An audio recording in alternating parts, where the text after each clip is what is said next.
All right, I am here with Scott and Emily, the OG we in We Do Travel Right. And Love that. those who have listened to the podcast before have heard me talk about We Do Travel Right a thousand times. Um, but for those who are not familiar with you guys or with We Do Travel Right, I always try to give people an opportunity to introduce themselves better than I could introduce them, and let people know a little bit about you and your background, so that they understand exactly where you're coming from. So, you guys have at it. Fire away. Go ahead, Scott. We both are Disney people growing up. We took trips to Disney World during COVID, just to kind of keep ourselves entertained. We decided to create an Instagram account that was We Do Disney Right. It kind of started out just doing lives and having some drinks and talking about Disney because, frankly, we were just all trying to stay sane. Fast Yep. forward, Emily started a wonderful travel agency. She's got a number of great and wonderful travel agents that she works with. We've had the opportunity to, not only visit Disney World, Emily's been to Disneyland, and we have what is probably a crippling cruise addiction at this point. But we're just Getting we're real just really bad. big. We're just really big Disney enthusiasts that are trying to spend as much time as we can at our favorite place on earth and help send other people there too. Absolutely. Yeah, I think that one thing Emily had confessed this a while back when we talked, but it seems that it has increased tenfold. Is she said that while she loves the parks, she's definitely a cruise convert. So I and having followed, having lived vicariously through your various social media, I can say wholeheartedly that. I love what you guys are putting out there. I love that, this shows a whole different side of Disney that people can enjoy. I was a real skeptic about cruising in general before I went on my first. Well, it was my first Disney cruise, my second cruise ever, and my first cruise was okay. I was very appreciative for the opportunity, but it was one of those things that I would have been totally fine with it being a one and done.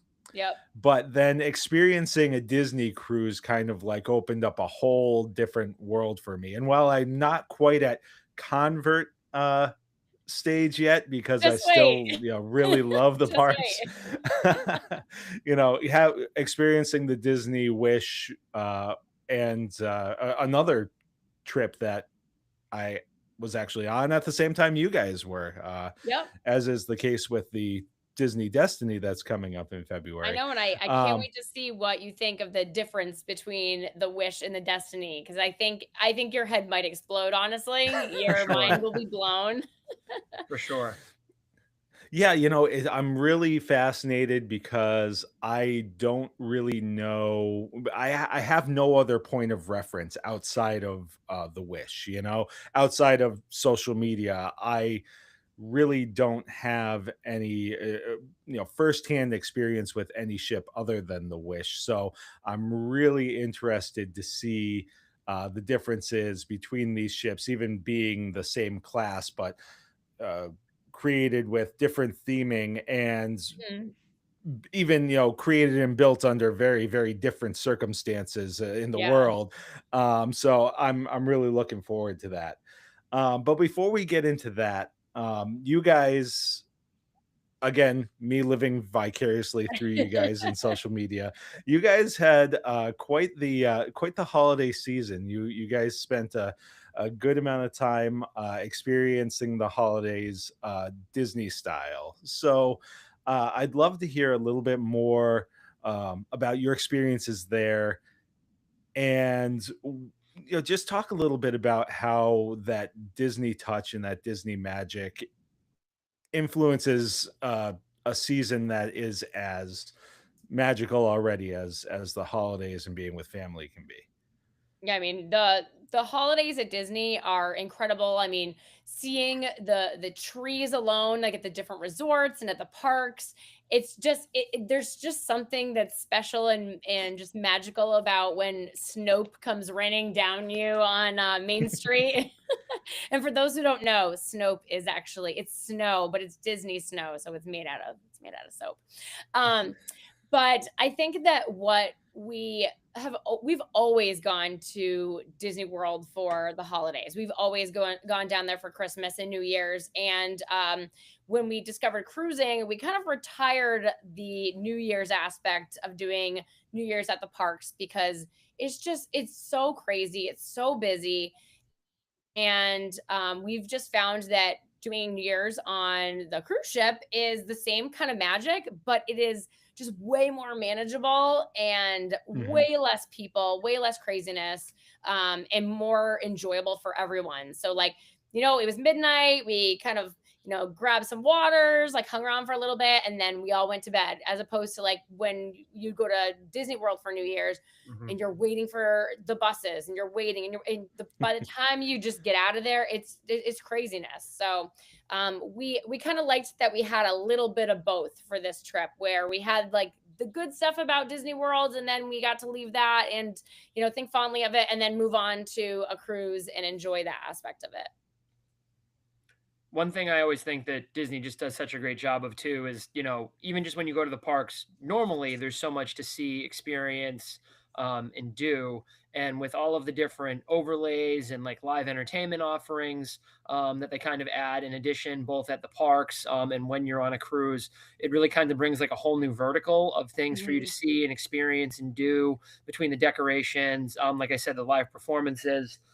We did Jollywood Nights again this year. Oh yeah. Loved that. Really loved Jollywood Nights. It was our second time doing Jollywood Nights, And and I you brought really the feel kids like this time. we brought the kids this time, and I really feel like that's an experience that has kind of been building on itself and getting better, and had different and new and unique things for this year that were different from last year. So I mean, like obviously there's the very merry holiday party as well, but Mhm. there's just so many different things to do and experience in Mhm. addition to the regular parks whenever you're doing a Disney holiday experience. Yeah, the only time that I've experienced Disney at Christmas time was December of 2020. So it was a much, much kind of different Yeah. experience than it Sure. is now. So Mhm. I'd love to be able, and Eileen and I have talked about getting back there sometime to experience the full, Christmas experience. I've seen what it looks like around New Year's, and I want no part of that whatsoever. Thank you very No. much, but uh, all right. So, Yep. um, what my next trip and what I'm really looking forward to is our sailing on the Disney Destiny, which is something like just over a month away. I think it's something like 37 days or Oh gosh, something wow, that's crazy coming up like Yep. that. real soon. Better get packing. Yeah. Oh, are you kidding? I'm gonna be packing like the night before. That's my style.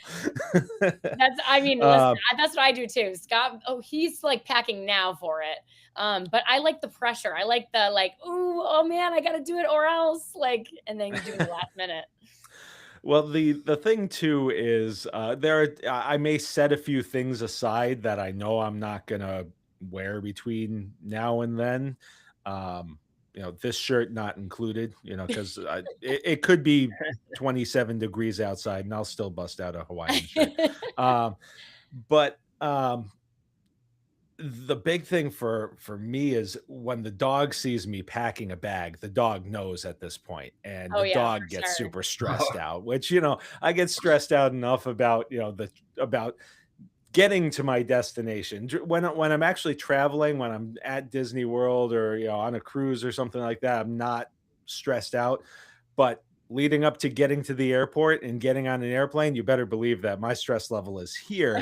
So, when the dog is stressed out, that just makes it even worse. So it's also a function of, just my own sanity that I actually try to put off the packing as much as possible.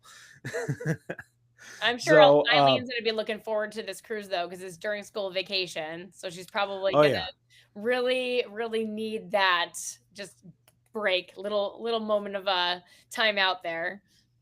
Yeah, except, I mean, she just came off of one of the longest school breaks I've ever seen. I mean, they just went back today for the first Oh, time. wow, And Oh, really? wow. they got out like December 19th or something like that. It was like a college break. It was Oh my crazy. gosh, Uh, wow. That's a That's so, really incredible. long break. yeah, I teased her a You know little how many bit about cruises you could about do in that, a but break like that? I'm just saying. Oh, yeah. Noted. If we have a similar thing Right? next year.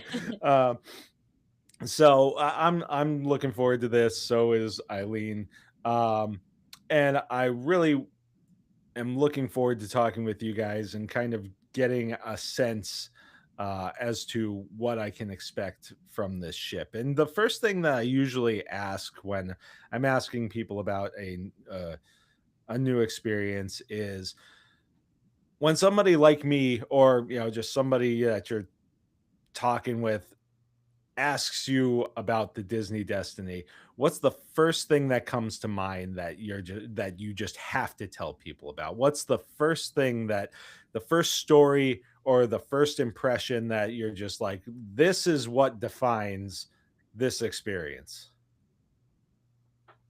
You wanna go, Scott? Sure. So I think it's immersive storytelling and experiences. It is a very unique ship from what we've experienced so far, in that not only do like lights change colors depending on certain characters that may be in a particular location, but the characters will actually argue back and forth with each other. And like if you happen to meet with one character, he may tell you to go meet with another character and like deliver a message for him or something like that. There are opportunities to take part in like interactions, which I mean, it's like a self-selecting thing. People have Mhm. drawn some parallels to the Star Cruiser, and there's an element of that in it, but it's a much different interactive immersive experience. But for example, like if you want to participate in a runway show, there's an opportunity for you to do that. If you want to participate in a songwriting experience with a certain Cruella de Vil, there's an opportunity for you to do that. There were, probably more free roaming characters. And what I mean by that is just like characters that come out and walk around and appear, that'll have like non stand in line, snap a photo interactions with like you or your kids all around the ship. And all of the themed spaces are also very immersive. Mhm. The Sanctum visually is probably the most impressive Disney lounge that I can think of in a very long time. The Haunted Mansion Lounge is obviously a repeat from the Treasure, which was a huge success. We spent a lot of time on that when we were just on the Treasure. It's a wonderful space to experience. But they're very curated spaces that when you're in them or you're participating in them, you really actually kind of feel like you're like immersed in the story of like what's going on around you or the interaction that you're having. It feels very authentic. Mhm. Yeah. I would agree with that. Um, the thing is, and Scott and I talk about this all the time about like when they built the Wish, I think they wanted to go next level, but they were just kind of trying some things out. They were going very basic, like they went really safe with that. So I think that when they saw the success of the Treasure and that people were really wanting to get into cruising, because right now it just in our society people are going cruising. That's what they're doing. It may not be Disney Cruise, but they're going cruising, whatever cruise line. So I think that once Disney was saying that that's kind of the way that people were going and people were enjoying doing this, having this experience, I really think that they leveled up with these next two ships. The Treasure and the Destiny are like taking the good stuff, the bones of the Disney Wish, and then just literally like just escalating it to a whole different level and really putting that like Disney different touch on it. And what we're used to from like the theme parks, really stepping it up. Like there's this one drink that you can get at the Sanctum, and forgive me, I forget what the name of it is, but it's so I spent way too much time trying to figure out how on earth it was working, because you get this drink and then you can take your finger and you slide it up the side of the drink, and there's like electricity that just goes up the side of the glass. And I'm sitting there, I'm like, how do they do this? how did they do this? Tell like what is I don't understand. And I feel that feeling at Disney World where I'm like, how did they do that? That's and they always say, oh, it's Disney magic. But I think that there's not a ton of that on the Wish, but they really kind of amped it up for the other two ships. I Yeah, think it's just amazing. I think the other thing about the Destiny that makes it unique from both the Wish and the Treasure is like Emily was saying, the Disney Wish is kind of like the Better Homes and Gardens of their new cruise ships. It's like Emily said, it's safe. It's like, hey, how are we going to theme this? Princesses. Everybody loves princesses. Beige. Cool, done. And then the Treasure was like, well, like, how can we use all these like authentic, unique Disney properties like the Lion King and the Haunted Mansion and like all of this IP that people are in love with and really kind of make an extension of that. And really, instead of the carpets, just everything being white and pristine and clean, you have these bright reds and you have these like unique pieces of furniture Yeah. that are just things you would expect when you would walk into like the Magic Kingdom and you walk into like where the Skipper, the Jungle Cruise is, like when you walk into the Skipper Society and there's like chandeliered parrots.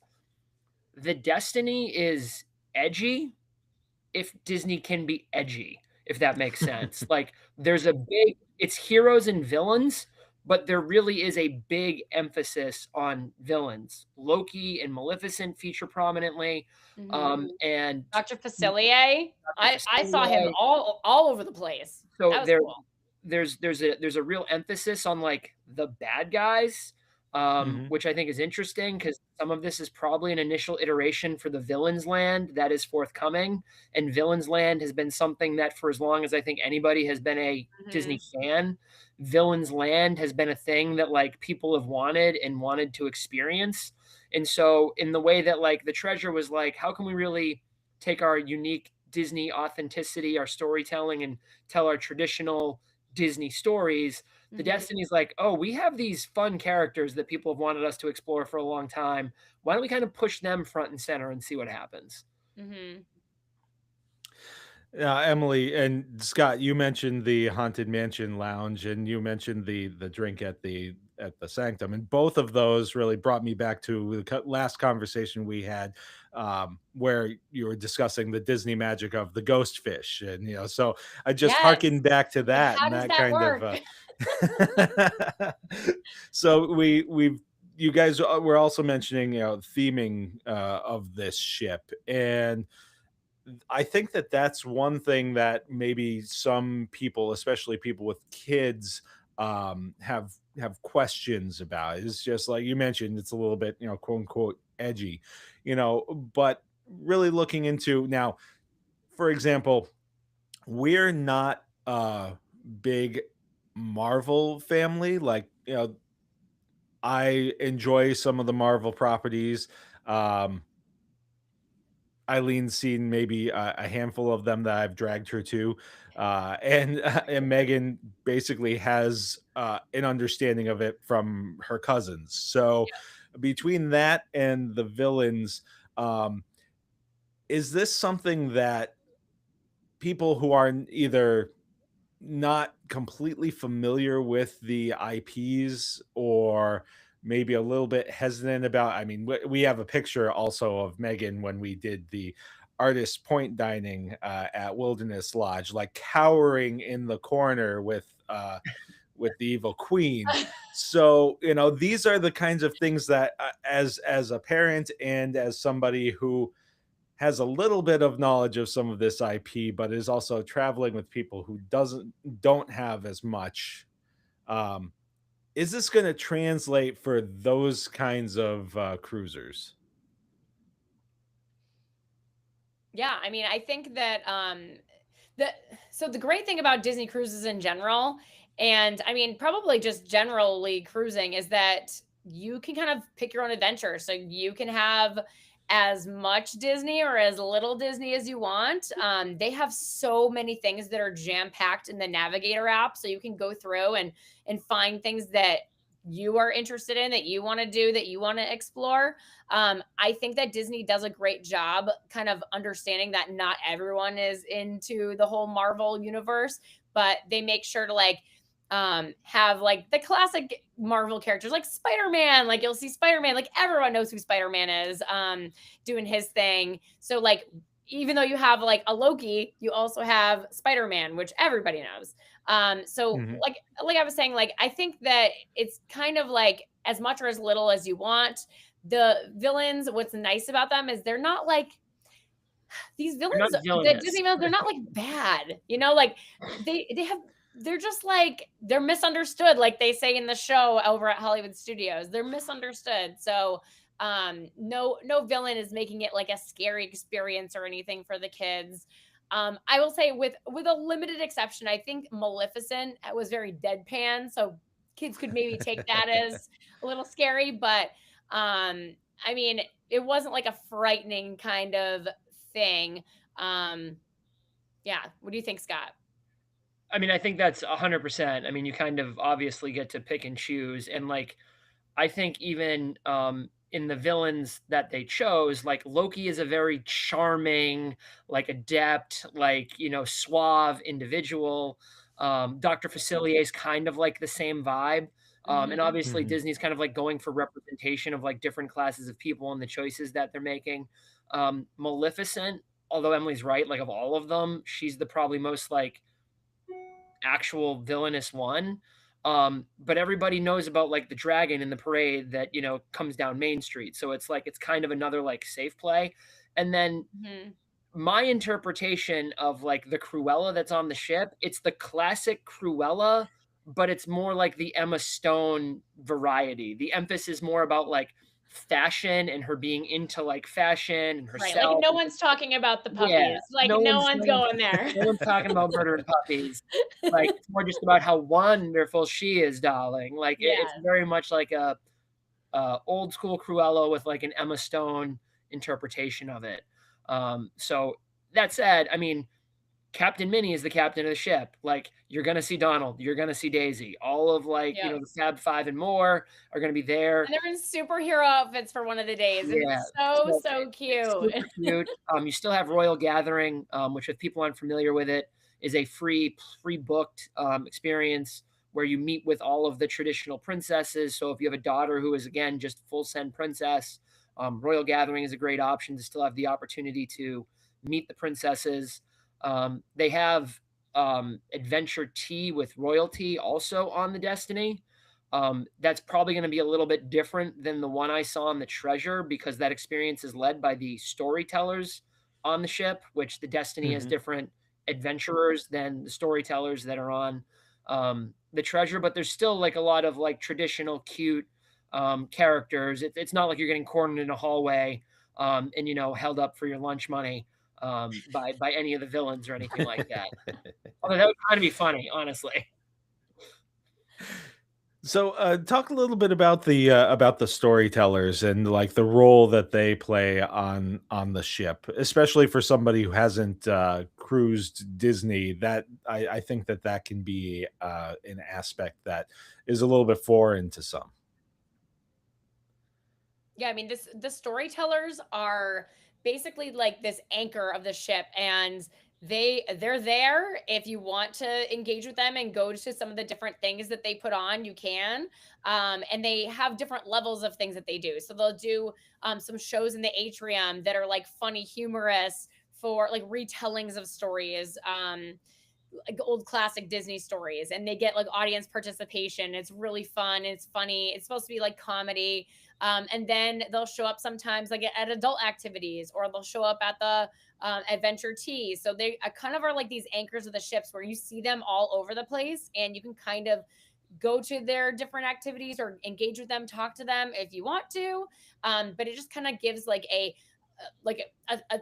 I don't know, a way to kind of come back, everybody come back to this ship and have something that is all across the ship that they can participate in that they'll know of. But it's fun. It's funny. I think they do a great job with their comedy. They do a really good job with their comedy, and it's the kind of thing that, like, when Emily was talking about it's like a choose your own adventure, they would be Mhm. like the anchor point. So, like, if you are really interested in like participating in like there's not like a linear story that's happening, but if you're interested in like the story of the ship, they would kind of be your anchor point for that. And if you went to their different activities, they'd probably start to recognize you, interact with you a little bit more, you may have a little bit more of a conversation, but like you'll kind of see how like the I don't want to like ruin anything, but like the story starts and then like the story like finishes. Mhm. But like you could do an entire cruise and not even you'd see Mhm. them, but you could never interact with them, never go to any of their stuff, and it would not negatively impact your cruise experience at all. You could go to any number of the things that they're at or not at, and it's not like you'd be missing something or not being a part of it. But they are like a very good comic relief type situation. They did on the Treasure on Pirate Night. They do a match your matey instead It of was match your honestly the mate. funniest show Yeah. I've seen in So a I long mean, time. you know, if your match your mate is one of the adult activities that is hosted on every Disney cruise, and this was match your matey, was the first time I had seen it or been involved in it. And you want to talk about edgy? I mean, that was probably the funniest and edgiest thing I've been a part of on a Disney cruise. Now, you mentioned Pirate Night. That was something that I had heard about the first time that I went on a Disney cruise, but wasn't quite sure exactly what to expect or how to approach it. I got to tell you guys, get ready for my Pirate Night outfit. Oh my Just wait. gosh. I'm full on ready to just embarrass the heck out of Megan. So Oh my goodness. I can't I love wait let's that to for see you. this. I love that for you. let's just say that there was a Spirit Halloween directly across the street from our neighborhood, and I hit up the clearance sale Yes, yes. uh, I'm the day expecting a after. whole like extra check bag to retire. I cannot wait. uh, Amazing. so you've been warned.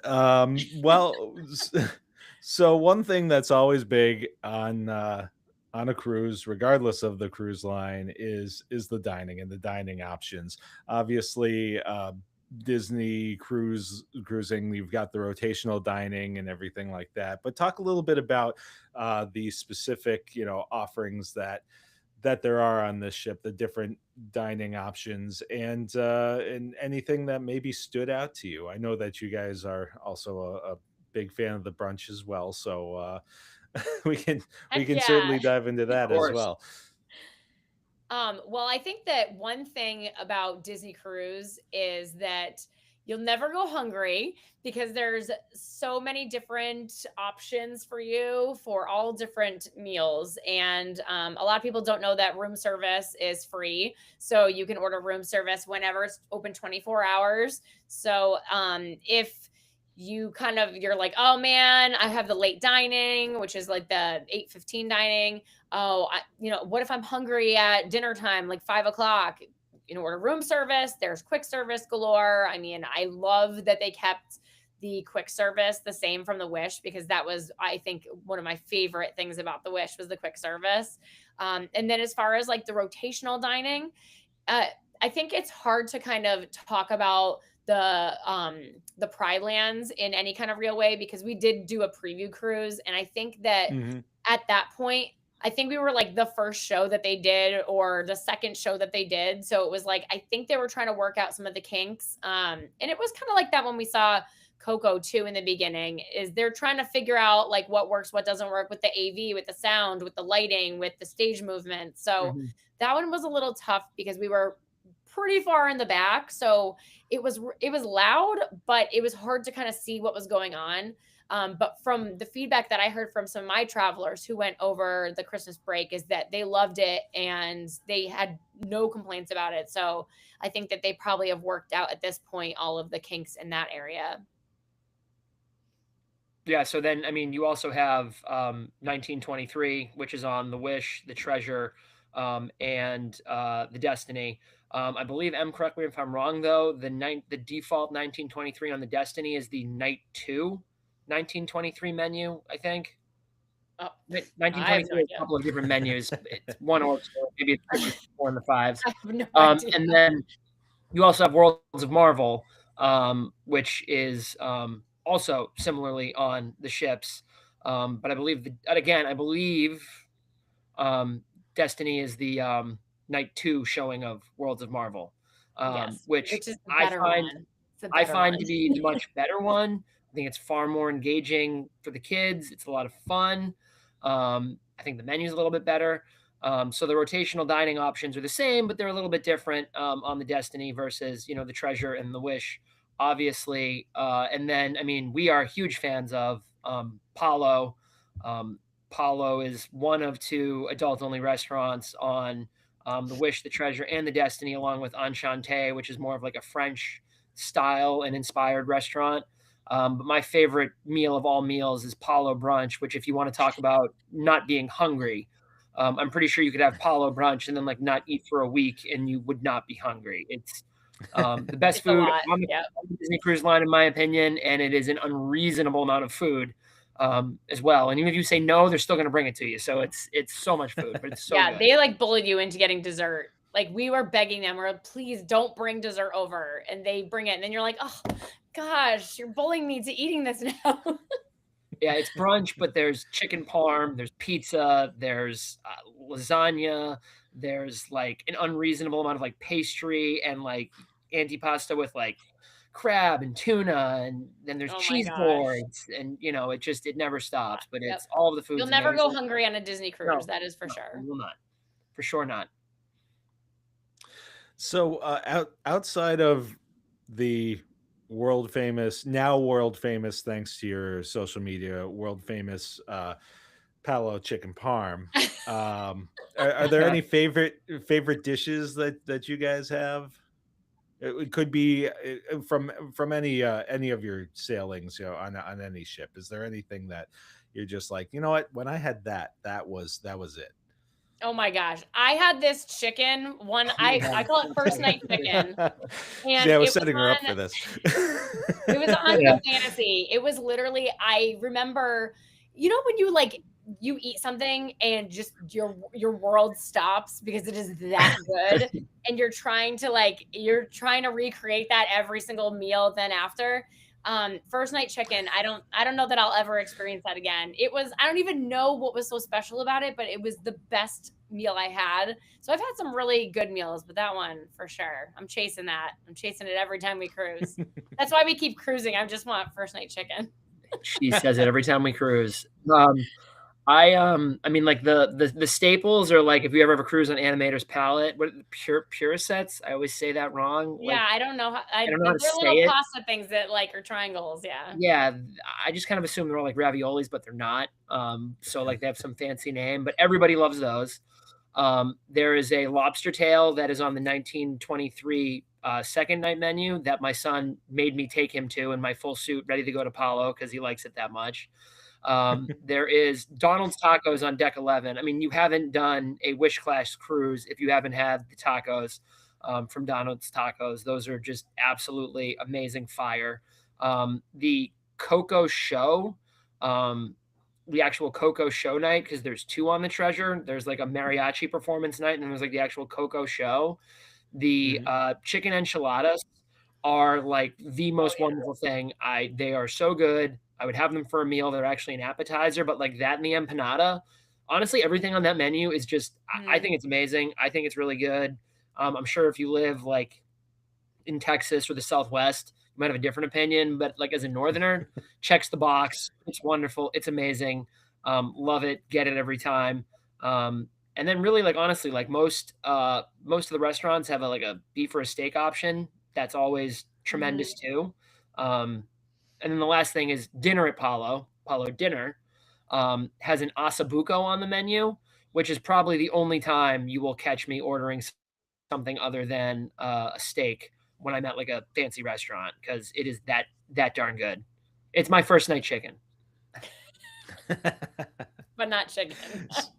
you know so is Scott, is the chicken actually like this good, or is this something that only she understands? And I'm working towards a story here for me, but like, is this something that you're like, yeah, I'm in agreement, or it's just that this is Emily's thing? Emily, earmuffs, Emily. This is a decidedly Emily thing. This is a decidedly Emily thing. Whatever. I'll be chasing it every day. I'll be chasing it forever. It's so good. It's funny that how certain things will just like resonate with you and just be like, that's the thing. it really bizarre, but one of the things that I was really looking forward to the last time that we stayed at Animal Kingdom Lodge at Kidani was the Caesar salad with the seasoned chicken at that's at the pool bar. Oh my gosh. Oh Yeah. I And wow. mean, that's like it's really you know, and it's one of those things that I can't explain to anybody else. But when we went there the last time, I was so excited that they had it again, and this is something that actually Eileen agrees with me on it, and so we were really excited about it. I actually like texted people about it, and they're just like, "You're nuts! Like, what? What are you talking about?" Except for my sister-in-law, who's also on board with this, and yeah, she was actually jealous and wanted us to smuggle one back for her. But we're yeah, gonna have to go it's there funny and how try.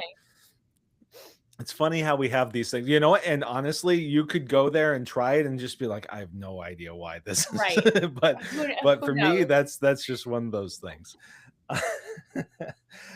So entertainment on the Destiny. Obviously, we've got, you know, the stage shows, but I haven't experienced actually on the last cruise that we went on the Wish, we didn't experience any of the stage entertainment. We were going to go one day, and the show was canceled. Oh Um, no. Oh this is no. something that we have set as a goal for this trip. Is we are, you know, we're taking more advantage of the entertainment. So what do we have to look forward to here?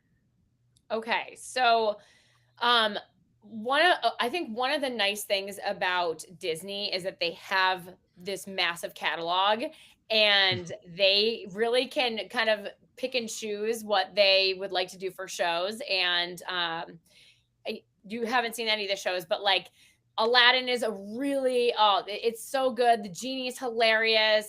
It's such a great show. Frozen's really great as well.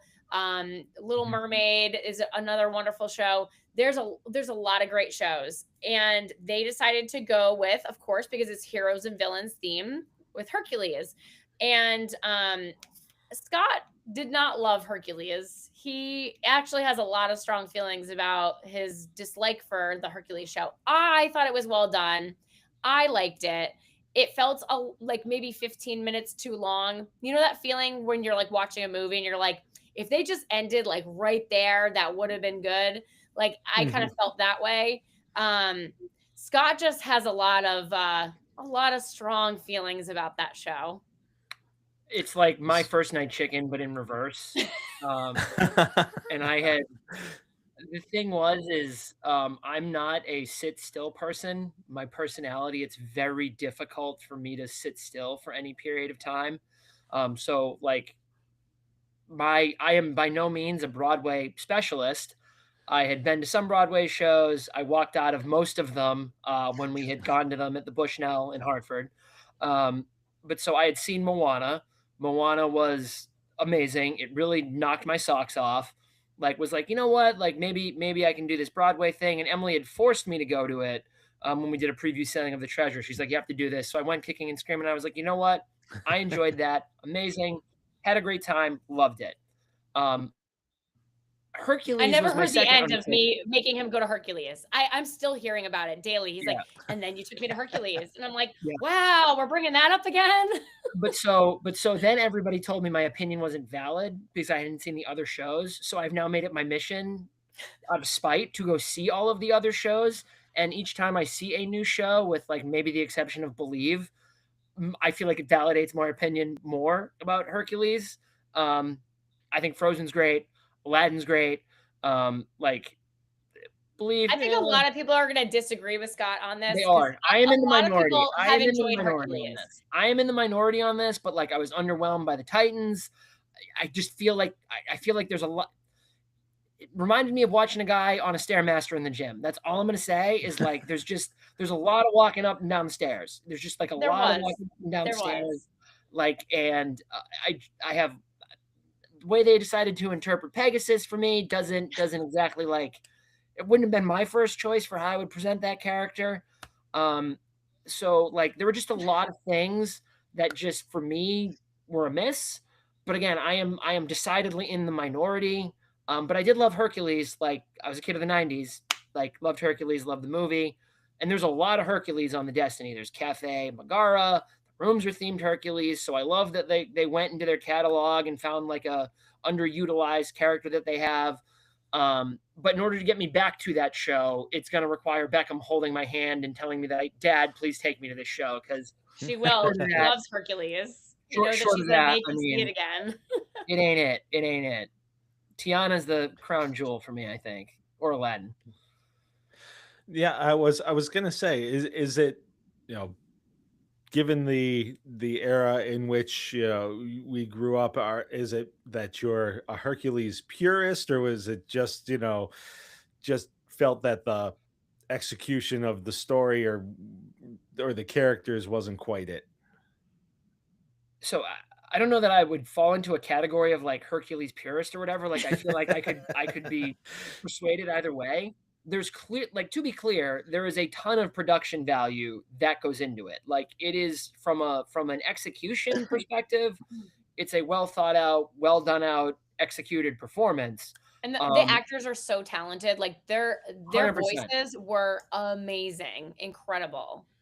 For it me, it was the human Pegasus horse thing. Yeah, that kind of like in Aladdin, the magic carpet's a person, but it like works for this. For me, it just didn't work like as a character. And then like the way they decided to like present and tell the story from a Broadway perspective didn't really work for me.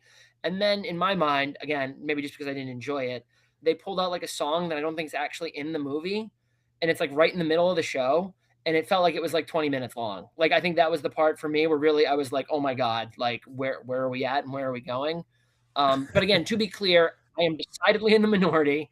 It's a very well done show. It's just the interpretation and presentation of it for me wasn't my favorite. But if you've never, if you like Broadway, everybody that likes Broadway loves it. If you're a Broadway person and you're excited about like stage entertainment, everybody that's a Broadway person loves it. Absolutely loves it, adores it. I was just, my perspective on what the Titans were going to do came from the Moana show. And then like when they actually walked on stage, I kind of had one of those like, oh, that's it kind of moments based on like the post. We expect so much from Disney. You know, Disney's probably like, we're trying, guys. We're doing all this magical stuff. Everybody talks that's the curse of setting the bar, you know? Right? Exactly. Yeah. But everybody talks about how if you're a Disney World person, the first time you go to Disneyland and you see the castle, you're like, oh, that is true. That was kind of I was really looking forward to this like Titan battle, and then they came out and I was kind of like, oh, okay. Yeah. All right. So one thing that I know Megan is going to be very interested in on this cruise, and she's already talked about quite a bit, is the Oceaneers Club, and getting to experience that kids club. And I remember on the Wish, you know, doing the open house and thinking, why can't I have a space like this? You know. So what? Yeah. So I would be remiss if I didn't ask about that, and she would not let me hear the end of it if I didn't get a little bit of intel on that kids club element. Well, let me tell you that a moment like this, when I walked down the stairs and to go and tour the Oceaneer Club, and I see this huge towering like figure of Wreck-It Ralph, I was like, that's brilliant, because he is both a hero and a villain. That is so smart. And I love Wreck-It Ralph's character. So I think him like having this big like presence, like greeting the kids into this kids club, is just so perfect for this ship. It's very similar. It's identical to the one on the Wish, and the kids clubs on the Wish and the Treasure and the Destiny are like next level. It's like a floating theme park. I mean, you went on the tour inside. I'm fairly certain that you probably won't see Megan very often during the cruise because her and Beckham are going to be running the kids club.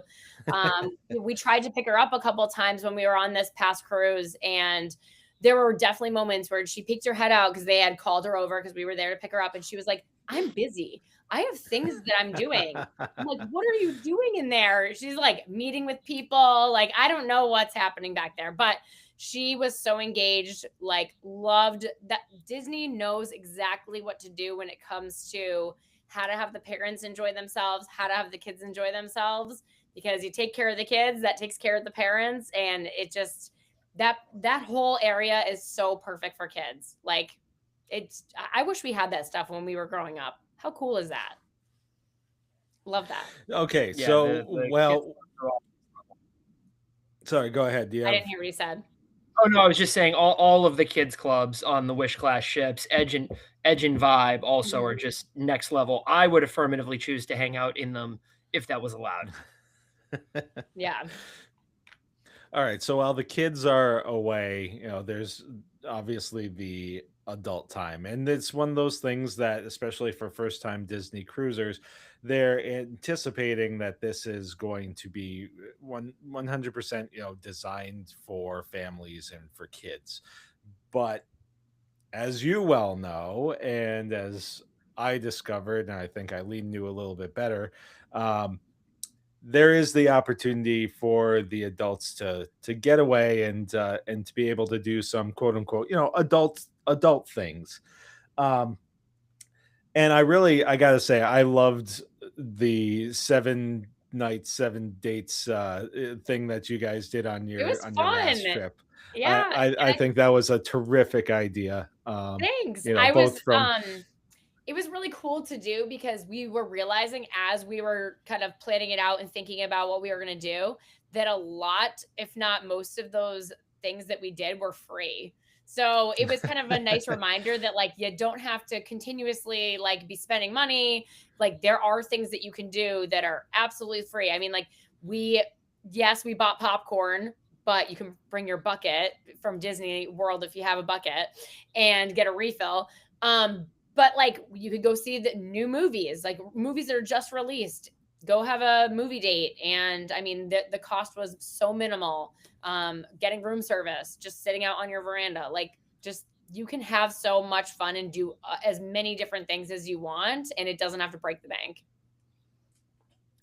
So beyond that, for those who, this is going to be, say, their first cruise, or they didn't take advantage of some of these more adult opportunities in the past, what are some of the things that you on the Destiny thought, oh well, these are the things that if you're going with your wife or your girlfriend or your significant other, whatever, and you're going to spend some time together, these are the things that would be fun for you guys to hit up. What are the things that really would uh that you would recommend off the bat if somebody were to say, okay, it's adult time, where are we going?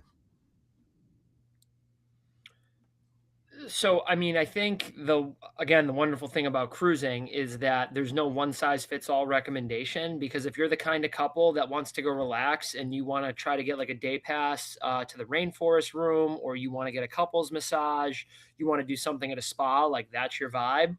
There's that on the ship and they do a great job. The rainforest room is really fun, really unique. If you also want to relax, but you're more the like, hey, we want to chill in a hot tub, we want to go in a pool, there's an adults only area on deck 12 that's on the back of the ship, completely away from all the hustle and bustle of deck 11 and the noise that is Mhm. designated for guests over 18. So if you want to grab a drink, chill in the pool, you can do that. If you're show people, there are like shows that are designated as being 18 plus only. And it's not that they're like adult shows. It's just like there are certain elements of them that are just reserved for like 18 plus guests. So like it's just going to be adults. Um, Hmm. One example is the Songwriting with Cruella DeVille is a unique experience that happens in DeVille's Lounge, which is an 18 plus only lounge that they do in the evenings. So like if you wanted to go listen to live music and have a drink, talk, you can go do that, and that is specifically curated for adults. If you are more of like a, hey, let's, go do like a fun game show or something type vibe at starting at 10 Mhm. o'clock. There's actual adult themed programming. We talked about Match Your Mate. There's something called Go Fetch. There's a whole bunch of different Mhm. like Majority adult Minds, that's a offerings, good one. majority Yep. minds that are available to you. Um, Trivia, like, there's there's music just so many trivias, there's Disney choices. trivia, there's Star Wars trivia, and again, there are trivias that'll be designated as just I 18. almost won Muppets trivia. I was robbed. I was robbed from winning Muppets trivia. Yeah, that's true. And, Um, and I Sports, I the last understand. couple of sales you've been able to go 18 plus and watch the football games in the evening at one of the That's bars. true, yeah. Mhm. Yeah, that's something that for before you mentioned the Muppets, I understand that Beckham has discovered the Muppets, and She loves the congratulations! Muppets now, It's a big step, and I'm hoping to get yep. Megan there.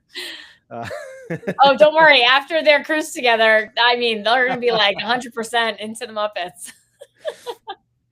uh, yeah, and beyond that, I think that that was something that I don't know if Eileen and I necessarily took full advantage of the last time that we cruised. I think that we You're getting found, your feet wet I, though. Like, you're Yeah. it's like when you're first yeah, time like Disney cruiser, like you're trying to get the lay of the land. You're trying to like figure out like, okay, how do we do this? What is there? What are we gonna do today? But I feel like this time is gonna be like the one that literally wins your heart because you're gonna now you kind of know what to do. And mhm. you have the comfort now, like that if Megan goes to the kids club, like you don't have to keep like looking at your watch or your phone, like it will be okay. I think the first time is just like you're ripping the band-aid off. So I think this time we have to talk after the cruise and see how you did, but I think it will go over like so much better and you'll do all of those things that you want to do with more like ease and less stress. Yeah. I think it'll help.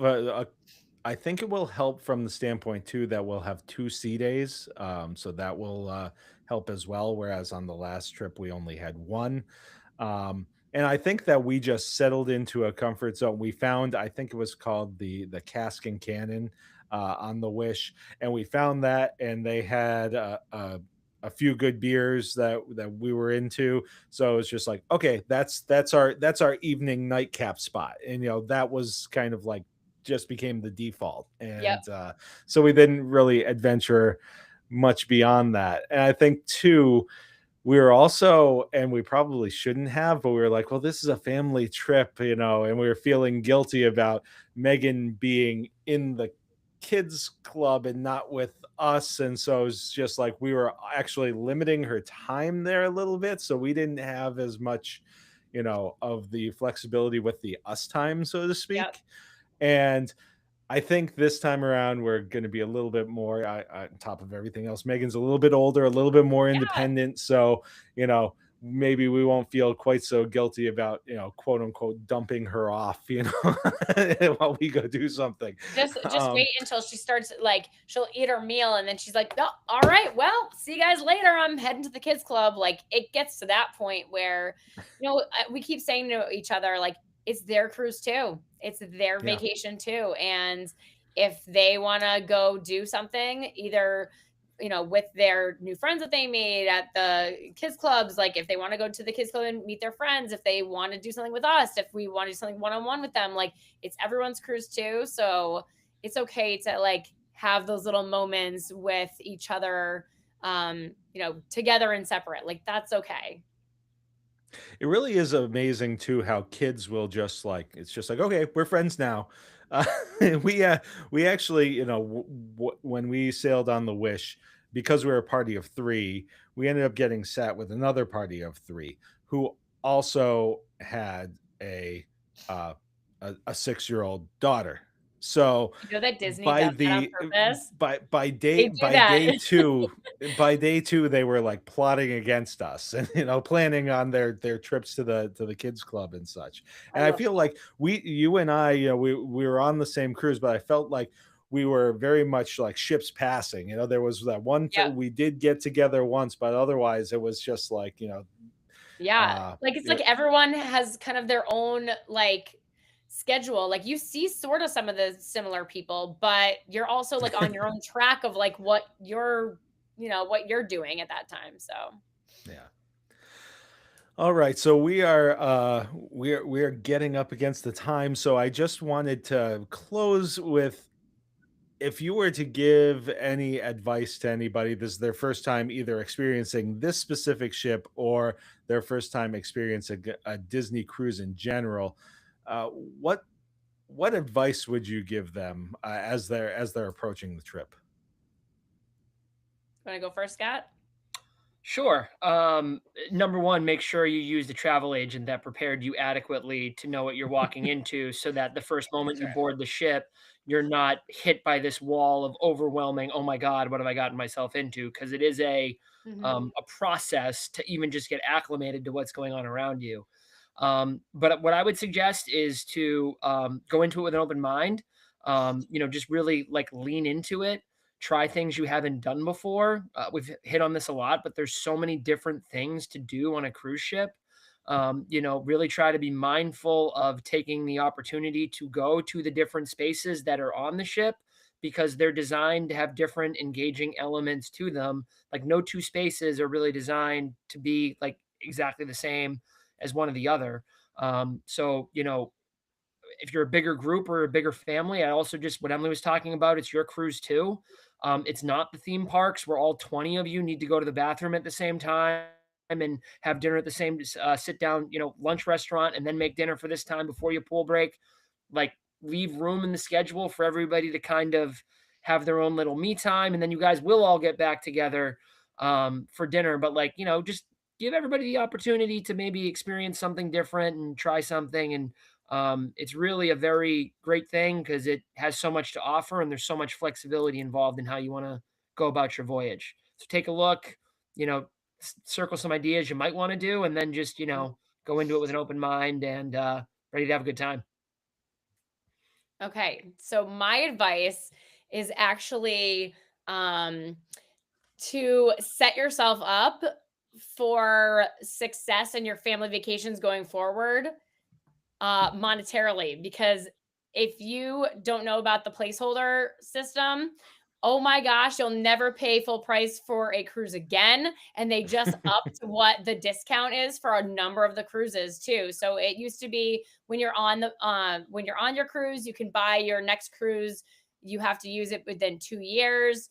If you don't use it within 2 years, you just get the deposit back, which is $250. So like I see it as like you're buying a coupon for your future vacation to have it at a discount. Like, heck yeah. Why wouldn't anyone do that and then totally beat the system and then never pay the full VIG again for a cruise? And there's like a number of them that are up to like 25% off now. It's insane. And especially as Disney cranks out more ships, there's just going to be more room for people and they're going to have to fill the ships. So it's looking pretty good for people who are wanting to cruise for sure, especially out of Fort Lauderdale, because those prices are much, much cheaper than the prices out of Port Canaveral. Yeah, actually, we use the placeholder at Emily's suggestion and encouragement Heck yeah, for the Destiny cruise. So yeah, it's a great program that they've got, and it seems like a no brainer. Like you're leaving money on the table if you don't use the placeholder. for sure. Um, And people I are going to get I addicted to cruising anyway. So just accept that and just get it at a cheaper rate. And I think that one thing that was super helpful for us on the trip was, while you don't want to, especially when you're on a cruise, you don't want to be attached to your phone, but the app is really, really a helpful tool. Mhm. Even if you've done all of the advanced planning, you've used an agent, etc. Just having that, even for reference, it can be such a with so many offerings, it can be a great way to Mhm. remind yourself of what's going on when, and just have a better idea of how you might want to even loosely plan your day, and you want to leave enough flexibility and things, but having things on your radar and having that tool to help you with that, I think is a nice tool. And unlike something like the Parks app where you're kind of like Yep. focused on it, it's more just a reference guide. You know, Yep. you can use it as much or as little as you want, whereas at the parks it's really almost a Yeah. necessity at this point that you have this with you at all times. So Agree. Agree. I think that's a really good um tip, and it's still Disney IT, so it has its flaws, but the Cruise app, even if you just use the daily calendar and you heart what you might wanna do, it will send you push notifications to remind you, and some of the main activities are already hearted for you, and that part of it is very easy. So, even just from a use of the app perspective, it's a much simpler, more straightforward app where you're not constantly trying to find where things are, to be able to navigate around. All right. Well, Scott and Emily, it was great talking with you about the Destiny. I really appreciate you taking the time, Of course. and I'm looking forward to the trip even more so now than I was before. And I can't wait to experience another in the Disney fleet, and certainly won't be our last. I'm sure that while we're on this upcoming cruise, we'll be getting the placeholder for the next one, Yeah, beat the and system. and we're just going to keep this rolling, and slowly but surely we may have more converts in the Mazza family. Well, thank you for having us, Chris. We really appreciate it. We love talking Disney, especially with you because you're such a huge Disney fan too. So, thank you for having us on again. So if you guys want to just let people know where they can find you and information about We Do Travel Right, I'd love to have give you the opportunity to close with that. And it's funny, Emily, it was Eileen and I had just come back from a trip that went exceptionally well. And I made a joke to Eileen, half joking. I was just like, man, we're pretty good at this. Maybe we should, like, start a side gig doing this. And then, like, 2 weeks later, Emily's just like, guess what I'm doing? And I was just like, oh, well, Emily can do it 10 times better than I could. So, Oh my and gosh, sure you're enough, so kind. here it is. We Do Travel Right is just awesome. And so I just there's my little plug, and now you guys can have your turn. Well, I love working with I love working with families, honestly, because I see so much of like my family and other families, and I just think that like everyone should have the ability to go and do things together as a family, whatever that looks like. If it's going to the theme parks, if it's going on a cruise, if it's simply just going to Boston for the day, like there's so much that you can do together as a family, and I love like just being able to help facilitate like just assisting and helping guide people to like make those memories together. I love that so much. But anyways, I people can find me on We Do Disney Right on Instagram. And we do travelright.com. That is our website, and we offer free planning services. Vendors will pay us to help people plan their vacations. You do not pay us, the vendors pay us to help and assist people. And you can find Scott over on Disney Cruise Dad on Instagram. And yeah, thank you guys so much for having us. Yeah, and if anybody's interested in getting a quote for their next Disney trip, they can go to we do travelright.com slash Mazza and fill out the form, and somebody will get back to you in short order to talk with you about your options. Scott, anything you'd like to add before we say goodbye? No, just if for some reason you'd want to find me and you're a dad who likes Disney or nonsense and white monster memes, I'm your guy. You're thinking about Hercules right now, aren't you? I I'm can see I'm it. I can already see it in your oh eyes. yeah, You're yeah. thinking about it. Oh my gosh. All right. Thanks, Chris. All right, thank you guys very much.